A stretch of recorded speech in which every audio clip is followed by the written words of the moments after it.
موسیقی کے آداب کے وجود ہی سے بیزار ہیں، اور افسوس صد ہزار صد کروڑ افسوس آج اہل اسلام اپنے آپ کو سرکار انام صلی اللہ علیہ وآلہ وسلم کے غلام بلکہ عشاق بیدام کہلانے کے باوجود گلی گلی میوزک سینٹر کھولے ہوئے، بلکہ اپنے گھر ہی کو میوزک سینٹر بنائے ہوئے ہیں۔ آج کون سی دکان ایسی ہوگی جہاں گانے نہ بجتے ہوں؟ کون سا ہوٹل ایسا ہے جہاں رنگین ٹی وی نہ رکھا ہو؟ کون سی بلڈنگ ایسی ہے جس پر اینٹینا بلکہ ڈش اینٹینا نہ لگا ہوا ہو؟ ہائے مسلمانوں کی بربادی! ہر طرف فلموں ڈراموں اور گانے باجوں کی تھما چوکڑی ہے، اور مسلمان کا بچہ بچہ بدمست ہوا جا رہا ہے۔ تو میرے پیارے پیارے اور میٹھے میٹھے اسلامی بھائیوں، کیسی عبرتناک موت ہے جہاں میں ہے عبرت کے ہر سو نمونے، مگر تجھ کو اندھا دھیا رنگ و بونے۔ کبھی غور سے بھی یہ دیکھا ہے ہم نے، جو آباد تھے وہ محل اب ہے سونے۔ جگہ جی لگانے کی دنیا نہیں ہے، یہ عبرت کی جاہ تماشا نہیں ہے۔ میٹھے میٹھے اسلامی بھائیوں، یاد رکھیے، فلمیں ڈرامے دیکھنا اور گانے باجے سننا حرام اور جہنم میں لے جانے والا کام ہے۔ اب تو فلمی گیت لکھنے اور گانے والے اتنے بدلگام ہو گئے ہیں، انہوں نے رب کائنات عز و جل پر بھی اعتراضات شروع کر دیے ہیں۔ اے اپنی دکانوں اور ہوٹلوں میں گانے بجانے والوں، اے اپنی بسوں اور کاروں میں فلمی گیت چلانے والوں، اے شادیوں میں ریکارڈنگ کر کے مریضوں اور نیک لوگوں کی آہیں دے کر اپنے شادی کے جوڑوں کو تباہ و برباد کرنے والوں، اے بے سوچے سمجھے گانے گنگنانے والوں، ذرا ہوش میں آؤ، سوچو تو صحیح، فلمی گانوں میں شیطان نے کیا کیا زہر گھول ڈالا ہے۔ میرے سارے بیان کا اہم ترین حصہ اب شروع ہوا ہے، سب بگوش ہوش سنیے گا۔ اگر اس میں آپ نہیں سمجھ پائے، غلط فہمی ہو گئی، تو ہو سکتا ہے کہ اس کا نقصان بھی ہو، لہذا سب بگوش ہوش سنیں، ہر کام چھوڑ دیں۔ جہاں کئی خیموں میں، کیمپوں میں، اسٹالوں پر جو متحرک ہے، سب اپنا ہر کام چھوڑ کر اپنے کان میری آواز پر لگا دیں۔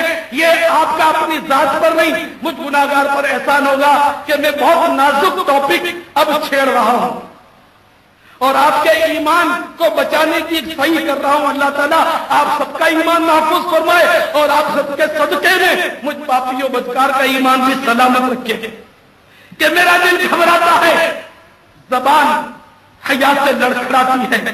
شیطان نے ایسا جال بچھا دیا ہے اور اس قدر عیاری کے ساتھ ہمیشہ ہمیشہ کے لیے ہمیں جہنم میں اپنا ساتھی بنانے کے لیے اس نے ساز و آواز اور گانے باجوں کا جادو چلا دیا ہے۔ غور سے سنیے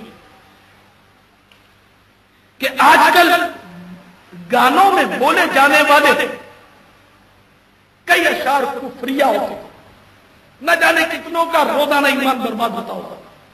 میں آپ کو بطور نمونہ 9 اشعار سناتا ہوں اور کوشش کروں گا اس میں جو کفر ہے اس کو بھی واضح کرتا چلا جائے۔ اس کو بہت غور سے سنیے گا، سمجھ میں نہ آئے تو بعد میں اس کا کیسٹ حاصل کیجیے گا۔ اس کیسٹ کا نام ہے گانے باجے کی ہول ناچیاں۔ یہ ابھی تیار ہو رہی ہوگی، اجتماع کے بعد انشاءاللہ ملنا شروع ہو جائے گی، انشاءاللہ مجھے امید ہے۔ تو بہرحال میں 9 کفریہ اشعار آپ کو سناتا ہوں اور نقل کفر نباشر میں آپ کو سمجھانے کے لیے سناتا ہوں۔ نمبر 1، حسینوں کو آتے ہیں کیا کیا بہانے، خدا بھی نہ جانے تو ہم کیسے جانے، معاذ اللہ جل جلالہ۔ اس شعر میں کہا گیا ہے خدا بھی نہ جانے، یعنی معاذ اللہ خدا کو غافل قرار دیا ہے، اور خدا ہر مسلمان جانتا ہے ہر وقت سب کچھ جانتا ہے، سب کچھ دیکھتا ہے۔ حسینوں کو آتے ہیں کیا کیا بہانے، خدا بھی نہ جانے تو ہم کیسے جانے، یعنی خدا بھی معاذ اللہ ہر وقت کچھ نہیں جانتا۔ خدا اگر پہچان لے حسینوں کی مکر کو، خدا تو جانتا ہی نہیں، تو بندہ کہہ رہا ہے وہ جاہل محبوب کہہ رہا ہے، اس کا ہم کیا جانا معاذ اللہ۔ تو خدا بھی نہ جانے یہ کہنا صریح کفر ہے، اس کی کوئی تعویل ہی نہیں کہ یہ معنی تھا اور یہ مقصد تھا، نہیں۔ جس نے پہلے مسلمان تھا اور یہ کہہ دیا تو وہ کافر ہو گیا۔ نمبر 2، خدا بھی آسمان سے جب زمین پر دیکھتا ہوگا، میرے محبوب کو کس نے بنایا؟ سوچتا ہوگا۔ اس شعر میں معاذ اللہ عز و جل کم از کم 4 کفر ہیں، 4 اس شعر میں۔ نمبر 1، جب دیکھتا ہوگا، اس کا مطلب ہر وقت نہیں دیکھتا، جب دیکھتا ہوگا۔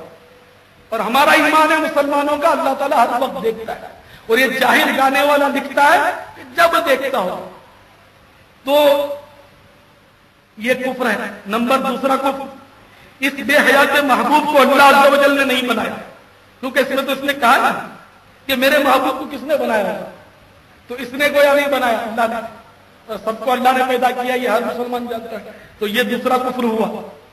3 کفر، کس نے بنایا یہ بھی اللہ عز و جل کو نہیں معلوم۔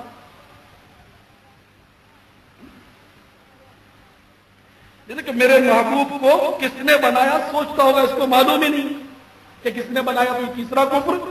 اور سوچتا ہوگا، تو سوچے وہ کہ جس کو پتا نہ ہو، تو اللہ تعالیٰ کو ہر وقت، ہر گھڑی، ہر شے کا علم ہے، ہم تو اس کی تفصیل بھی بیان نہیں کر سکتے، اس کو تو کیا کیا علم ہے، ہر شے کا علم ہے، کوئی ذرے کا اربواں خربواں کوئی شمار ہی نہیں ہے کہ اس سے پوشیدہ رہتا، سب اس کو علم ہے۔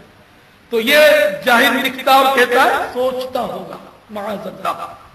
بلکہ خدا بھی آسمان سے جب زمین پر دیکھتا ہوگا، یہاں بھی مطلب اگر معاذ اللہ کسی کا یہ عقیدہ ہے کہ خدا آسمان پر رہتا ہے اور جھانک کر جیسے آسمان پر زمین پر دیکھ رہا ہے، تو خدا مکان سے پاک ہے۔ مسلمانوں کا عقیدہ یہ ہے کہ اللہ تعالیٰ کا کوئی مکان نہیں ہے، وہ مکان سے پاک ہے۔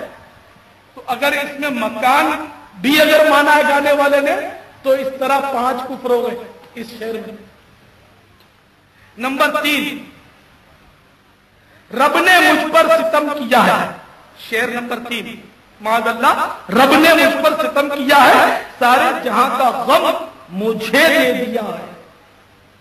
اس شعر میں یہ بات کفر ہے، رب نے مجھ پر ستم کیا ہے، معاذ اللہ عز و جل۔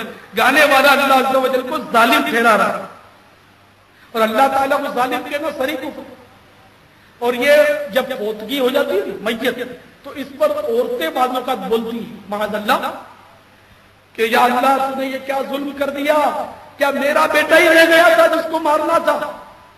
اور بہت سے لوگ جاہل لوگ بولتے ہیں کہ اللہ تعالیٰ نے اس کو وقت سے پہلے ہی اٹھا لیا، وقت سے پہلے مار دیا، تو اس گدھے کو پتا ہے کہ وقت ہے، اللہ کو پتا نہیں اس کے مارنے کا وقت ہے، معاذ اللہ، کہ اللہ نے وقت سے پہلے اٹھا دیا۔ اگر کوئی یہ کہے کہ اللہ نے وقت سے پہلے اٹھا لیا تو کتنا بڑا جرم ہے۔ اللہ تعالیٰ وقت کے بغیر تو کچھ بھی نہیں کرے گا، اس نے جو متعین کیا ہے وہ جانتا ہے، اس کو معلوم ہے۔ تو لوگ بولتے ہیں یہ تیری داڑھی رکھنے کی عمر ہے، ابھی عمر ہوگی، معاذ اللہ، تو بالغ ہو گیا، داڑھی آ گئی تو رکھ لی، واجب ہے، منڈائی تھی گناہگار ہو، روکنے والا بھی گناہگار ہے۔ تو تیری عمر ہے، تو بچپن میں مرتا ہے بندہ، جوانی میں مرتا ہے، بڑھاپے میں مرتا ہے، ہر عمر میں لوگ مرتے ہیں۔ تو اس لیے جب بھی بندہ مکلف ہوا، شریعت کا حکم پر نافذ ہوا، اس کو عمل کرنا ہے۔ تو اللہ تعالیٰ ظلم نہیں کرتا۔ اگر کوئی اللہ کو ظالم کہے کہ اللہ تعالیٰ معاذ اللہ ظلم کرتا ہے کہ اس نے مجھے غریب کیوں رکھا ہے، میرے ساتھ یہ ناانصافی کیوں ہے، معاذ اللہ، کیا اللہ کے پاس مالداروں کے لیے ہی انصاف ہے، ہم غریبوں کے لیے انصاف نہیں ہے؟ اس طرح کے جملے لوگ بکتے ہیں، مجھے لیٹروں میں لکھتے ہیں، اور پھر توبہ کے لیے ہم کو لیٹر روانہ کرنے ہوتے ہیں۔ تو یہ 1-2 جب کفر لکھتے ہیں لیٹر میں، تو پتہ نہیں بولتے وقت یہ زبان جو بدلگام پتہ نہیں کتنے کفر بکتی ہوگی، اور کون ان کو توبہ کرواتا ہوگا۔ اللہ تعالیٰ ہدایت کرتا ہے۔